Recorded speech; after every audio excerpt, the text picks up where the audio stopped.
მოგესალმებით მეგობრებო, მაფიის დახურვის შემდეგ გვაგრძელებთ გეიმინგის ისტორიის მოყოლას. წინა ვიდეოებში ვნახეთ როგორ დაიბადა ვიდეო თამაშების იდეა. ჯერ ლაბორატორიაში შექმნილი Tennis for Two და შემდეგ უნივერსიტეტებში გავრცელებული Spacewar, რომელმაც უამრავი სტუდენტი და ინჟინერი მოაჯადოვა. ახლა კი გადავიდეთ იმ მომენტზე, როდესაც თამაშები გამოვიდნენ მეცნიერების კედლებიდან და შევიდნენ ჩვეულებრივ ოჯახებში. დღეს ვისაუბრებთ ისტორიაში პირველ სათამაშო კონსოლზე. და ამ ეპოქას კარს უხსნის კომპანია Magnavox თავისი რევოლუციური სისტემით Odyssey. ინჟინერი სახელად რალფ ბეირი იყო გერმანელი ემიგრანტი, რომელიც ბავშვობაში ჰიტლერის მმართველობას გამოექცა და ამერიკაში დასახლდა. პროფესიით ის ინჟინერი და გამომგონებელი იყო. 1966 წელს მან მოიფიქრა ტექნოლოგია, რომელიც ტელევიზორზე დაკავშირდებოდა და მარტივ თამაშებს აჩვენებდა. ეს იდეა მაშინ ძალიან უჩვეულო და უცნაური იყო, რადგან ტელევიზორი მაშინ მხოლოდ საინფორმაციო და გასართობი მაუწყებლობისთვის გამოიყენებოდა. ბეირმა ეს იდეა წარადგინა კომპანიაში Senders Associates-ში, სადაც ის მუშაობდა. უფროსობამ გადაწყვიტა, რომ მიეცათ მისთვის საშუალება გაეგრძელებინა ეს პროექტი და მალე გუნდის ჩამოყალიბდა, რომელშიც იყვნენ ბეირი და ინჟინრები ბილ ჰარისონი და ბილ რაშსი. მათ პროექტს თავდაპირველად Brown Box-ი, ანუ ყავისფერი ყუთი უწოდეს, რადგან პროტოტიპი ყავისფერი პლასტმასის ყუთში იყო ჩასმული. 1972 წელს Magnavox-მა შეიძინა ბეირის იდეა და გამოუშვა პირველი სათამაშო კონსოლი, Magnavox Odyssey.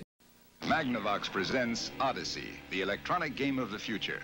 Odyssey easily attaches to any brand TV, black and white or color, to create a closed-circuit electronic playground. კომპანია Magnavox-ი ამერიკაში მანამდეც დიდი პოპულარობით სარგებლობდა. 1930-იან წლებში Magnavox-ი იყო ერთ-ერთი ყველაზე ცნობილი დინამიკებისა და აუდიო აპარატურის მწარმოებელი ამერიკაში. 1940-50-იან წლებში კი Magnavox-ი გაფართოვდა და დაიწყო ტელევიზორების, მაგნიტოფონების და სტერეო სისტემების წარმოება. ბრენდი ამერიკაში თანდათან იქცა ისეთ სახელად, რომელსაც ოჯახური ტექნიკის კატეგორიაში ყველა იცნობდა.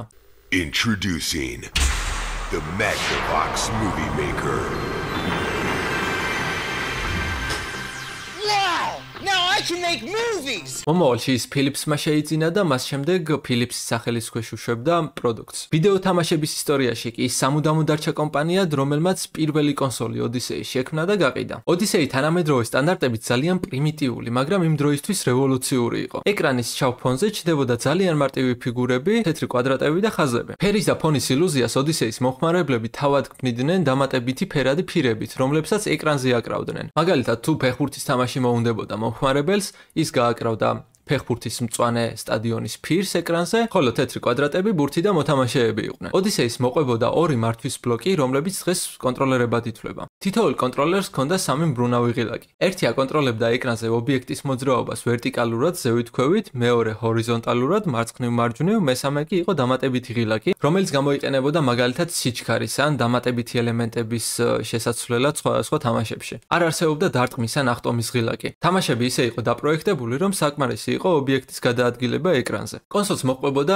კარტრიჯები, რომლის საშუალებითაც ირთვებოდა თამაში, მაგრამ ისინი რეალურად არ ინახავდნენ პროგრამას. თითო კარტრიჯი უბრალოდ ცვლიდა კონსოლის შიდა ელექტრულ წრედებს, რათა ეკრანზე სხვადასხვა სახის თამაში გამოტანილიყო. ანუ პროგრამა პირდაპირ კონსოლში იყო, მაგრამ კარტრიჯები გადასართველად გამოიყენებოდა. კონსოლს მოყვებოდა 12 კარტრიჯი, რომელიც ხშირ შემთხვევაში სხვადასხვა თამაშებს იძლეოდა. სულ დაახლოებით 28 თამაში იყო. Odyssey-ის კომპლექტაცია ძალიან განსხვავდებოდა თანამედროვე კონსოლებისგან. ის უფრო ჰგავდა სამაგიდო თამაშისა და ელექტრონული მოწყობილობის ჰიბრიდს. კონსოლს ასევე მოჰყვებოდა პოკერ ჩიპები თამაშებში ქულების დასათვლელად. ასევე სპეციალური კარტები და ტოკენები კონკრეტული თამაშებისთვის. მოჰყვებოდა ფასიანი კუპონები, რომლებითაც შეკვეთა შეიძლებოდა სხვა თამაშების Magnavox-იდან. Odyssey-ის თამაშების უმეტესობა იმ შემთხვევაში მუშაობდა, თუ მომხმარებელი წესებს დაიცავდა, მაგალითად ქულებს დაითვლიდა თვითონ. სხვა შემთხვევაში არაფერი არ გამოვიდოდა. მოგვიანებით Odyssey-ის დაემატა სათამაშო თოფი Light Gun, რომელიც იყიდებოდა როგორც დამატებითი პაკეტი. ის საერთოდ არ იყო ელექტრონული სენსორებით სავსე იარაღი, რეალურად თოფის შიგნით იყო ფოტოსენსორი, რომელიც რეაგირებდა ტელევიზორის ეკრანზე გამოსახულ შუქზე. როდესაც მოთამაშე ისროდა, თუ თოფი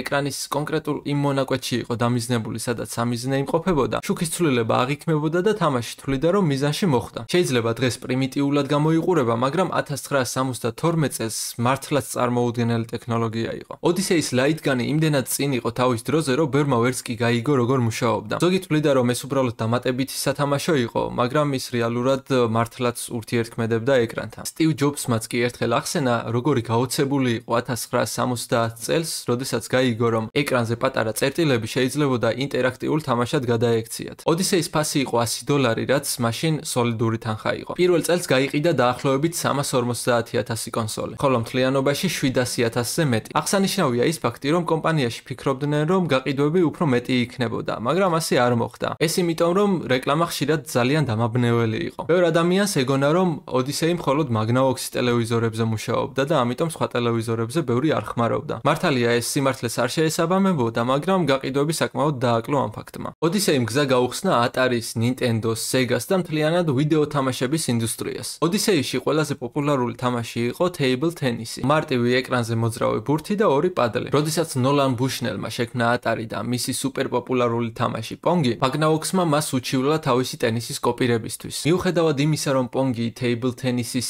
ბევრად გაუმჯობესებული ვერსია იყო, ატარიმ სასამართლო წააგო და დათანხმდა საკმაოდ დიდი თანხის გადახდაზე გაყიდვების გასაგრძელებლად. ასე და ამგვარად ოდისეის მაგიდის ტენისი გახდა საფუძველი მომავალში ერთ-ერთი ყველაზე პოპულარული და წარმატებული თამაშის Pong-ის, რომელმაც ატარის ძალიან დიდი ფინანსური მოგება და წარმატება მოუტანა. სულ ეს იყო მეგობრებო, იმედია მოგეწონათ დღევანდელი ვიდეო და თუ ასეა, გთხოვთ რომ დაალაიქოთ ის, გამოიწეროთ არხი, გაუზიაროთ მეგობრებს. მე კი შემდეგ ვიდეოდე დაგემშვიდობებით ახალი ისტორიებით. ნახვამდის. Yes! I got the shot!